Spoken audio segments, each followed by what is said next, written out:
జంట నగరాల్లో ప్రస్తుతం రియల్ ఎస్టేట్ మార్కెట్ భారీగా ఒడిదుడుకులను ఎదుర్కొంటూ ఉంది. లోకల్ బిల్డర్స్ వారి ఇబ్బందులు పడుతూనే కొనుగోలుదారులను కూడా ఇబ్బందులు పెడుతున్నారనేటువంటి వార్తలు వస్తూ ఉన్నాయి. అసలు లోకల్గా ఉన్నటువంటి బిల్డర్స్ ఇబ్బందులు పడడానికి కారణం ఏంటి, వాళ్ళు ఇబ్బందులు పడుతూ కొనుగోలుదారులను ఎందుకు ఇబ్బంది పెడుతున్నారనేది మనం పూర్తి స్థాయిలో విశ్లేషణ చేసుకుందాం. ప్రస్తుతం మనతో పాటున్నారు రియల్ ఎస్టేట్ రంగంలో సుదీర్ఘమైనటువంటి అనుభవం కలిగినటువంటి ప్రముఖ రియల్ ఎస్టేట్ ఎక్స్పర్ట్, అలాగే ఎల్పిడిఓ వ్యవస్థాపకులైనటువంటి భర్త గారు మనతో ఉన్నారు. వారితో మాట్లాడదాం. భర్త గారు నమస్తే అండి. నమస్తే అండి. ప్రస్తుతం జంట నగరాల్లో రియల్ ఎస్టేట్ మార్కెట్ తీవ్ర ఒడిదుడుకులను ఎదుర్కొంటుందని, లోకల్గా ఉన్నటువంటి బిల్డర్స్ వారు ఇబ్బందులు పడుతూనే కొనుగోలుదారులను కూడా ఇబ్బందులు పెడుతున్నారనేటువంటి వార్తలు వస్తూ ఉన్నాయి. ఏంటి అసలు లోకల్ బిల్డర్స్ ఇబ్బంది పడడానికి ప్రధాన కారణం ఏంటి, వారు కొనుగోలుదారులను ఎందుకు ఇబ్బంది పెడుతున్నారంటే ఏం చెప్తారు? రైట్ అండి, మీరు గత కొద్ది రోజులుగా మీరు చూసినట్టయితే మ్యాక్సిమం అంతా కూడా ఇదంతా కూడా లోకల్ బిల్డర్స్ పైనే కథనాలు వస్తున్నాయి. అవును. అండ్ ఇబ్బందులు కూడా వాళ్ళ యొక్క బిల్డింగ్ నిర్మాణాలలోనే ఉన్నాయి అన్నట్టుగా మనం చూస్తున్నాం. నిర్మాణ లోపం అనేసి దీంట్లో ప్రతి బిల్డర్ది కూడా చరిత్ర చూస్తే వాళ్ళది ఒక బ్రహ్మాండమైనటువంటి చరిత్ర అండి. మేము ఎందుకంటే ఈ యొక్క రియల్ ఎస్టేట్ రంగం అనే దాంట్లో మాట్లాడే ముందు సరే మా అనుభవం ఏంటిది అనే దానిపైన ఇప్పుడు మాట్లాడకన్నా ముందు గత 4 సంవత్సరాలుగా ఏంటంటే ప్రతి బిల్డర్ దగ్గరికి ఒక కస్టమర్ లాగానే వెళ్ళి, లేకపోతే అక్కడ ఉన్నటువంటి సిచ్యువేషన్స్ కానివ్వండి, ఎలా ఉంది ఏంటి అనే దానిపైన కూలంకుషంగా మార్కెట్ అనేది స్టడీ చేసామండి before coming to hear. Because ఎందుకంటే తెలుసో తెలియకుండా కొందరు మెసేజ్లు పెడుతున్నారు. సో అవి పనికొచ్చే మెసేజ్, ఎందుకంటే ఈ మెసేజ్లను చూసి కూడా చాలా వరకు ట్రాప్లో పడిపోతున్నారు. సో ఇప్పుడు నేను చెప్పాలనుకుంటుంది ఏంటంటే అండి, ఇవాళ బిల్డర్స్ అనే వ్యక్తి ప్రజెంట్ సిచ్యువేషన్లో మార్కెట్లో మీరు చూసుకోండి. వాసవి విజయ్ కుమార్ గారి చూడండి మీరు, తన యొక్క సుదీర్ఘమైనటువంటి ప్రయాణం. ఎన్ఎస్ఎల్ ప్రభాకర్ రావు గారిది గత 40 ఏళ్ళుగా వాళ్ళది న్యూజివీడ్ సీడ్స్ అనేసి, సో అక్కడ మనం చూసినటువంటి విషయం. అండ్ రీసెంట్గా మీరు ఏఎస్బిఎల్కి సంబంధించినటువంటి ఇష్యూని మీరు గమనించారంటే అక్కడ కూడా నిర్మాణంలో లోపం అనే దానిపైన మనము వాళ్ళే అక్కడ ఉన్న వాళ్ళే మీడియా ముందుకు వచ్చేసి బాహాటంగా బాహ్య ప్రపంచంలో మాట్లాడినటువంటి విషయం. ఓకే. సో ఇక్కడ నేను ఎందుకంటే ఇవన్నిటికంటే ఉన్న లేటెస్ట్గా జరిగినటువంటి ఏఎస్బిఎల్ గురించి నేను మాట్లాడాలనుకుంటున్నానండి. ఎందుకంటే అక్కడ స్విమ్మింగ్ పూల్లో కూలినటువంటి చెత్త నిర్మాణం ఏదైతే ఉందో అది స్విమ్మింగ్ పూల్లో కూలడం అనేది నిజంగా అది అంత తేలికగా వదిలేయద్దండి. చిన్న విషయం కాదు. ఎందుకు విషయం చెప్తున్నా అంటే చిన్నపిల్లలు ఇవాళటి పిల్లలే రేపటి పౌరులు. అవును. ఎందుకంటే ఇవాళ ఆ విషయంలో మనము ఎందుకంటే నిర్మాణ లోపంలో ఇది ఎంటైర్ ఏమైపోతుందంటే అండి, ఎంటర్ ఆల్ బిల్డింగ్స్ పైన ఎఫెక్ట్ పడుతుందండి. మేము తీసుకునే నిర్ణయం ఏంది, రియల్ ఎస్టేట్ రంగంలో ఉన్నటువంటి బిల్డర్స్ కానివ్వండి, ఇన్వెస్టర్స్ కానివ్వండి, సేఫ్ సైడ్గా రియల్ ఎస్టేట్ని ఒక స్టేబుల్ స్టేట్కి తీసుకురావాలనేసి మా లోకల్ ప్రొడక్ట్ ఆర్గనైజేషన్ తీసుకున్నటువంటి నిర్ణయం. దాంట్లో భాగంగా ఏంటంటే మనము పలు కార్యక్రమాలు చేస్తున్నాం రియల్ ఎస్టేట్ సంబంధించి. సో ఇలాంటి పరిస్థితులలో మేము ముందుకెళ్తుంటే ఇలాంటి విషయాలు విన్నప్పుడు నాలాగా ఆలోచించే వాళ్ళకి కాస్త జుగుప్స కలుగుతుంది, బాధగా అనిపిస్తుంది. సో వీటిపైన కనుక క్లారిటీగా కనుక ఇన్ఫర్మేషన్ ఇవ్వలేదు అనుకోండి, ఇన్వెస్టర్స్ ముందుకు రారండి. ఇవాళ బిల్డర్ ఇన్వెస్ట్మెంట్ చేసిన తర్వాత సేల్ కాకపోతే తన నష్టపోవడమే కాక ఆ బిల్డింగ్ అమ్మిన తర్వాత రిజిస్ట్రేషన్ రూపకంగానో స్టాంప్ రూపకంగానో గవర్నమెంట్కి ఆదాయం వస్తుంది. సో ఇండైరెక్ట్గా ఏంటంటే మన ప్రభుత్వానికి నష్టం జరుగుతుంది. సో బాధ్యత గల పౌరుడు ఆలోచించాల్సినటువంటి విషయం ఏంటిదంటే, ఇవాళ విషయాన్ని గనక కరెక్ట్గా మనము పబ్లిక్లోకి అంటే ప్రజలలోకి వెళ్ళకపోతే ఒక రాంగ్ మెసేజ్ ఇచ్చిన వాళ్ళం అవుతాం. సో అక్కడ ఉన్నటువంటి నిర్మాణకు సంబంధించి పూర్తి స్థాయిలో అది ఎందుకు జరిగింది, ఎలా జరిగింది, ఒకవేళ నిజంగానే గనక ఒక కడుపు కోత కనుక మనం విన్నట్టయితే విషయం ఎంత పెద్దగా వెళ్తుందండి. నేను అక్కడ ఉన్న అధికారులను కూడా మా టీం అనేది కలుస్తున్నారండి మండే రోజు. నిజంగా స్విమ్మింగ్ పూల్లో ఎవరన్నా పిల్లలు ఉంటే వాళ్ళ తల్లిదండ్రుల పరిస్థితి ఏంటి, ఆ పిల్లల పరిస్థితి ఏంటి? సరే ఇప్పుడు మీరు చూస్తున్నారు, మైక్ ముందు వాళ్ళు వచ్చారు, బాగానే ఉంది. జరగకూడదు ఏదైనా జరిగితే. అండ్ ఇంకోటి అండి, ఈ గేటెడ్ కమ్యూనిటీలో ఉన్న వాళ్ళంతా కూడా మైండ్ సెట్ అంతా కూడా చాలా మెతక స్వభావంతో ఉంటారండి. అవును. ఎందుకంటే సెన్సిటివ్గా ఉంటారు. ఎందుకంటే మా సిస్టర్ వాళ్ళు చాలా మంది ఉన్నారండి, అనుభవంతో చెప్తున్నాను. ఎందుకంటే వాళ్ళకి అంతా కూడా ఒకే దగ్గర అంటే ఎక్కువ మనకు ఐటీ ఎంప్లాయీస్, డాక్టర్స్ ఒక పీస్ఫుల్ మైండ్ని కోరుకోవాలి, అంటే పీస్ ఆఫ్ మైండ్ ఉండాలనుకున్న వాళ్ళు ఒక మైండ్ సెట్ అంతా కూడా అందరూ కూడా సమానంగానే ఉంటుంది. వాళ్ళు ఎక్కువ కూడా గలాటాలు చేయలేరు, ఈ బిల్డర్ని గట్టిగా అడగలేరు, మెతక స్వభావం ఉంటుంది, కుమిలిపోతుంటారు, బయటికి చెప్పుకోలేరు. ఆ బయటికి చెప్పుకున్నప్పుడు మనం చూస్తాం ఆ చిన్న చిన్న పిల్లలు, మీరు చూడండి ఆ ప్రెస్ మీట్లో పిల్లల్ని పట్టుకొని వాళ్ళకి ఏం కర్మ అండి డబ్బులు పెట్టి. సో నేను ఇవాళ బిల్డర్ని తప్పు పట్టట్లేదు, వాళ్ళని తప్పు పట్టట్లేదు, దీంట్లో కరెక్ట్ నిజ నిర్ధారణ తెలియాలి.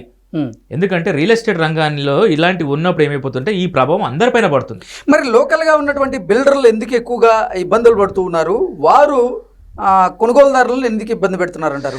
అండి, కొనుగోలుదారులు అయితే లోకల్ బిల్డర్స్ ఇబ్బంది పెడతలేరండి. ఎందుకు పెడతలేరు చెప్పేది ఎందుకంటే అండి, మార్కెట్ అనేది బాగాలేదు, అది అందరికి తెలిసిన విషయమే. ఇక్కడ ఏమైపోతుందంటే అండి, మనము మ్యాక్సిమం మీరు ఎక్కడైనా కానీ కూడా ప్రభుత్వ వల్ల డిలే, అంటే కొన్ని సర్టిఫికేట్స్ వల్లనో కొన్ని పర్మిషన్స్ వల్ల డిలే అయినటువంటి సందర్భాలు ఉన్నాయి. ఓకే, అంటే జెన్యూన్ బిల్డర్స్ గురించి నేను మాట్లాడుతున్నానండి. సో ప్రతి దగ్గర ఉందండి, మన దగ్గరనే కాదు, డిలే అనేది ప్రతి దగ్గర ఉన్నది. ఓకే, సో ఇప్పుడు ఇండిపెండెంట్ హౌసెస్లలో కూడా మీరు తీసుకోండి, వాళ్ళు కడదాం అనుకున్న టైం కల్లా కట్టలేరండి. 100% మీరు చూడండి 6 months డిలే, ఒక్కొక్కసారి 1 year డిలే అయినటువంటి సందర్భాలు ఉన్నాయి. ఒక బహుళ అంతస్తులు కడుతున్నటువంటి భవనం దృష్టిలో పెట్టుకునేసి మనం ఫాస్ట్ కడితే ఏమైపోతుందంటే అండి, ఇలాంటివి చూడాల్సి వస్తుంది. అది కూడా ఒక కారణం అండి. అంటే నాణ్యత లోపాలు తలెత్తేటువంటి అవకాశం ఉంటుందంటారు? 100% ఉంటుందండి. ఇప్పుడు మీరు పలానా పిల్లరు ఇన్ని డేస్ క్యూరింగ్ చేయాలి, ఇన్ని డేస్ వెయిట్ చేయాలంటే అన్ని డేస్ వెయిట్ చేయాల్సిందే, దానికి ఒక టైం బౌండ్ ఉంటుంది. ఆ టైం బౌండ్ మించి ప్రధానంగా నాణ్యత లోపం దేని వల్ల వస్తుంది? నాణ్యత లేని సిమెంటో, నాణ్యత లేని ఇసుకో, నాణ్యత లేని కంకరో, లేదంటే బ్రిక్సో, నాణ్యత లేని ముడి పదార్థాలు వాడడం వల్ల నాణ్యత లోపం అనేది తలెత్తిద్ది. అదొక కారణం ఉండొచ్చండి. మనం త్వరతగతిన అంటే నిర్ణీత సమయానికి ఇవ్వకముందే మనము ఇమీడియట్గా బిల్డింగ్ అంటే ఫాస్ట్గా చేయాలనుకున్న దానిలో ఇలాంటి తప్పుడు అడుగులు వేయాల్సి వస్తుంది. ఎందుకంటే అండి, ఇవాళ బహుళ అంతస్తులు కట్టే సమయంలో మనము మినిమం వాళ్ళు 4 years అంటే 5 years టైం పెట్టుకోవాల్సిందే. అండ్ బిల్డర్ కూడా ఏంటంటే వాళ్ళకు కూడా ఏంటంటే అండి, నిర్మించిన నిర్మాణం అనేది టైం పైన ఇవ్వలేదు అనుకోండి, వాళ్ళకి కాస్టింగ్ పెరుగుతుంది. తద్వారా ఏమవుతుందండి, ఆ కాస్టింగ్ అనేది ఎవరి పైన పడుతుందండి, అల్టిమేట్గా మళ్ళీ ఎండ్ యూజర్ పైన. కానీ ఒక ప్లాన్ ఆఫ్ యాక్షన్ ఉండాలి కదా. ప్లాన్ ఆఫ్ యాక్షన్లో ప్రతిది కూడా ప్లాన్ ఆఫ్ ఇది నిర్మాణం అండి. ఒక నిర్మించడం అనేది కరెక్ట్ సమయంలో అవుతుంది అనే దానిపైన మనము కంకణం కట్టుకొని చెప్పాల్సినటువంటి సమయ నిర్ధారణ అనేది. అలాంటప్పుడు వాళ్ళే కస్టమర్లకి 3-4 నెలలు లేట్ అయ్యేటువంటి అవకాశం అలా చెప్తే మీరు నాకు 6 నెలలు సమయం ఇవ్వాల్సిన బాధ్యత ఉందనేది చెప్పాల్సిన అవసరం ఉంది కదా, అవగాహన తీసుకురావాల్సిన అవసరం ఉంది కదా. కానీ సేల్స్ కోసం అప్పటికప్పుడు కస్టమర్లను వాళ్ళు మాయ మాటలు చెప్పి వాళ్ళ దగ్గర నుంచి డబ్బులు దండుకుంటున్నారు, తర్వాత ఇన్ టైంలో ప్రాజెక్ట్ సబ్మిట్ చేయలేకపోతున్నారు, ఇక్కడ కొనుగోలుదారు ఇబ్బంది పడుతున్నారు. అవునా కదా? ఎస్. ఎప్పుడైనా కానీ కూడా మీరు ఒక ఇన్వెస్ట్మెంట్ అంటే మీరు ఎండ్ యూజర్గా మీరు వెళ్ళేసి మీరు ఇన్వెస్ట్మెంట్ చేయాలనుకున్నప్పుడు ఏంటంటే, మీరు బిల్డర్ దగ్గర ఉన్నటువంటి ఎంప్లాయీస్ దగ్గర మీరు వెళ్ళారనుకోండి, ఎంతసేపు ఉండని అతనికి సేల్ అయ్యిందా లేదా అనేది ముఖ్యంగా అండి. That is his target. తనకున్నటువంటి టార్గెట్ ఏంటంటే నయానో భయానో ఎలాగో అలాగో సేల్ అవ్వడం అనేది తన టార్గెట్. అది తప్పు. అంటే దీంట్లో ఇలా ఇన్వెస్ట్మెంట్ చేసే వాళ్ళు కూడా మార్కెటింగ్ కోసం, నీ కంపెనీ ప్రమోషన్స్ కోసం, నీకు లాభాలు రావడం కోసం కొనుగోలుదారులని మభ్యపెట్టి మాయ మాటలు చెప్పి వారిని మోసం చేయడం తప్ప కాదా? సో ఇన్వెస్ట్మెంట్ చేసేవాళ్ళు కూడా మేము నిర్మాణ సంస్థలలో ఇన్వెస్ట్మెంట్ చేస్తున్నాం, అదే అవగాహన పరుస్తున్నామండి. మా సంస్థ ద్వారా చేసే పనే అదండి. ఇప్పుడు ఎందుకంటే బ్రాండ్ అంబాసిడర్లను పెట్టో లేకపోతే ఇన్ఫ్లుయెన్సర్లను పెట్టో ఏదో ఒకటి చేసేసి వాళ్ళు కస్టమర్లు రప్పిస్తున్నారు. అవును. సో ఈ వెళ్ళే క్రమంలో ఏంటంటే మీరు కూడా మీ యాంగిల్లో మీరు ఆలోచించుకోవాలి. 4-5 విషయాలు కనుక్కున్న తర్వాత ఎలా ఇమీడియట్గా అదేదో పోతుంది అన్నట్టుగా మీరు తొందరపడి నిర్ణయాలు తీసుకునేది కాదండి. ఇది టీ కాఫీయో లేకపోతే షర్టు ప్యాంటు కాదండి మీరు కొనేది, స్థిరాస్తి. సో ఇప్పుడు మీరే బిల్డర్ అండి, మీ దగ్గరికి నేను వెళ్ళాను, మీరు ఎంతసేపు ఉన్నా కానీ కూడా మీ బిల్డర్ డబ్బా కొట్టుకోవాల్సిందే. అదే థర్డ్ పార్టీ ఉన్నారనుకోండి, ఒక పర్ఫెక్ట్ పర్సన్ అంటే దీనిపైనే వర్క్ చేసే పర్సన్ దగ్గర మీరు వెళ్ళారనుకోండి, అందులో మంచి చెప్తాడు, చెడు చెప్తాడు, అండ్ దాంట్లో ఆ మంచి చెడులో ఇది బెస్ట్ అని చెప్తాడు.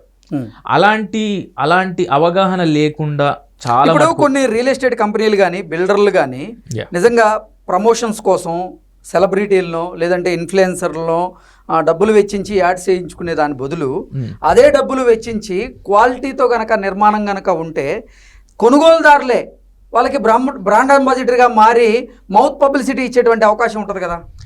మీరు బ్రహ్మాండమైనటువంటి విషయం చెప్పారండి. ఇవాళ ఎలా ఉన్నారంటే అండి, ఎవరైతే ఎండ్ యూజర్స్ ఎవరైతే ఉన్నారో ఇలా బ్రాండ్ అంబాసిడర్స్ వల్లనో లేకపోతే ఇన్ఫ్లుయెన్సర్స్ వల్లనో ప్రభావితం అయ్యే ముందుకు వస్తున్నారు. ఇలా మనలాగా చెప్పే వాళ్ళకి వాల్యూ లేదండి. ఉన్నది ఉన్నట్టుగా చెప్పామనుకోండి ఊరికి శత్రువు అన్నట్టుగా, ఉన్నమాట చెప్తే ఊరికి శత్రువు అన్నట్టుగా అయిపోయింది. ఎందుకు నాణ్యత బాగుంటే కొనుగోలుదారులు మంచి మాటలు చెప్తారు. మీరు చూడండి అండి, ఇప్పుడు మొన్న మనం ప్రాపర్టీ మేళా కండక్ట్ చేశాం కదండి, మనం ఎవరిని పిలిచామండి అక్కడికి? మా గురించి అవగాహన ఉన్న వాళ్ళకి అండ్ ప్రభుత్వ రంగంలో ఉన్నటువంటి అధికారులని. ఓకే, అక్కడికి వచ్చినటువంటి ఒక బిల్డర్కి సంబంధించినటువంటి వ్యక్తి వచ్చాడనమాట. అంటే మీరు ప్రాపర్టీ మేళా ఓపెనింగ్ అంటే మేము చాలా గ్రాండ్గా సెలబ్రిటీస్ వస్తారేమో అనుకున్నాము, ఇలా మీరు చిచ్చుబుడ్లు వెలిగించేసి చాలా హంగామా చేసేసి బటన్ ఒత్తగానే ఇట్లా బాలాజీ అనే స్కీమ్ ఇట్లా తిరుగుతుందేమో అని అనుకున్నామనేసి చెప్పాడనమాట అతను. లేదు, మేము రోడ్డు మీద చేయడానికి కారణం ఏంటంటే ఇలా రోడ్డు మీద వచ్చే వాళ్ళు ఉన్నారు కదా, కొన్న తర్వాత రోడ్డు మీదకి వచ్చేసి ఇలా ఇబ్బంది పడుతున్నారు కదా, అది కాదు విషయం. మనం ఏది ఉన్నా కూడా మనం అక్కడికి వెళ్లే ముందు రోడ్డు ముందే ఎగ్జాక్ట్లీ అంటే ఎవరిని మీరు మభ్య పెట్టకూడదు, మాయమాటలు చెప్పొద్దు పెట్టకూడదని మీరు అనుకున్నారు.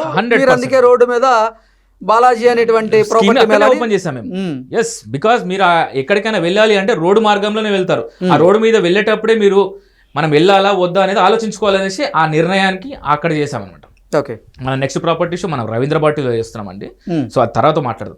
సో ఇక్కడ ఏమైపోతుందంటే అండి, నేను చెప్పేది ఏంటంటే మనము చిచ్చుబుడ్లు వెలిగించండి, ఇల్లు కట్టిన తర్వాత దీపాలు వెలిగించే విధంగా ఉండాలి బిల్డర్స్ అనే వాళ్ళు కూడా.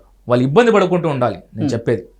సో ఇవాళ మనకు స్విమ్మింగ్ పూల్ ఘటన అనేది అంత ఈజీగా మనం తీసుకోవాల్సినటువంటి విషయం కాదండి, చాలా సీరియస్గా ఆలోచించాలి. ఎందుకంటే ఇవాళ ఈ ఎఫెక్ట్ అనేది ఎంటైర్ బిల్డర్స్ పైన పడుతుందండి. ఇది కంప్లీట్ ఇన్వెస్ట్మెంట్ చేయాలనుకున్న వాళ్ళు, అరే పలానా టవర్స్లో మేము తీసుకుంటే ఇలా అయిపోయింది కదా, సైకలాజికల్ ఎఫెక్ట్ ఉంటుందండి.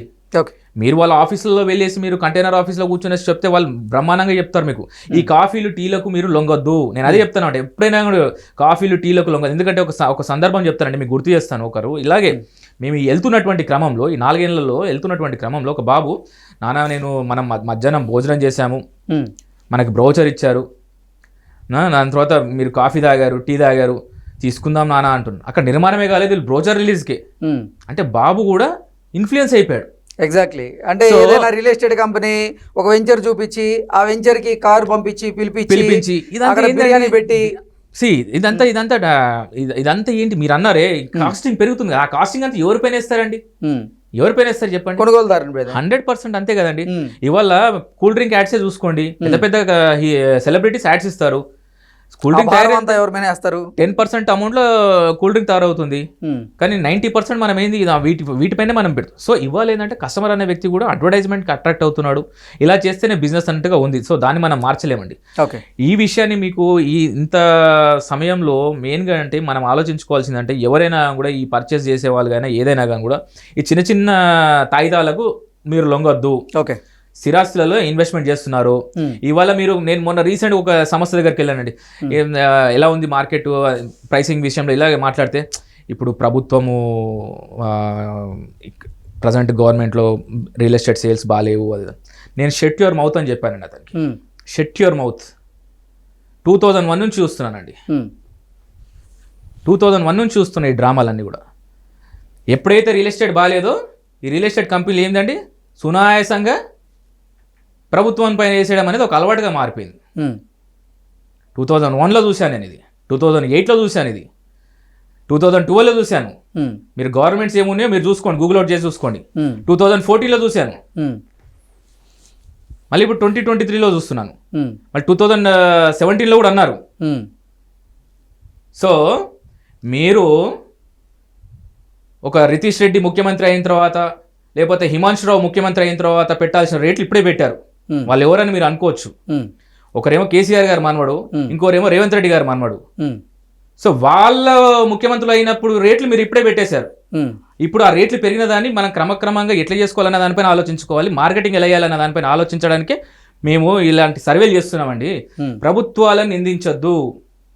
ఇవాళ ఒక రోజుతో నిర్మించినటువంటి నగరం కాదు హైదరాబాద్, 500 సంవత్సరాల చరిత్ర కలిగినటువంటి నగరం. ఒక హుసేన్ సార్ చెప్పుకుంటూ పోతే చాలా ఉన్నాయండి. సో రియల్ ఎస్టేట్లో రంగంలో ఒక అనుభవంతో కాదు, అనుభవించినటువంటి విషయాలనే నేను మీకు చెప్తున్నాను. సో ఇవాళటి రియల్ ఎస్టేట్ సంస్థలు కానివ్వండి, ఈ స్విమ్మింగ్ పూల్ ఘటనను మాత్రం చాలా నేను సీరియస్గానే తీసుకుంటున్నాను, ఎందుకంటే పిల్లలకు సంబంధించినటువంటి విషయం అది. ఓకే, సో ఇప్పుడు సమ్మర్, ఇప్పుడు అదే కనుక ఇంకో 2 నెలలు అయితే సమ్మర్ అండి. ఆ 2 నెలల తర్వాత అయితే ఎంతమంది పిల్లలు ఉంటారండి? ఒక గేటెడ్ కమ్యూనిటీలో 500 ఫ్లాట్లు అంటే ఒక యూనిట్కి, ఐఎమ్ సేయింగ్ ఒక యూనిట్కి ఒక బాబు లెక్క పెట్టుకోండి. సరే ఓకే, ఒక 15 మెంబర్స్ ఉన్నారు అనుకోండి, 15 కుటుంబాలలో కడుపుకోత కదా. అది ఆలోచించమని చెప్తున్నానండి. Okay okay sir, thank you so much. Thank you అండి.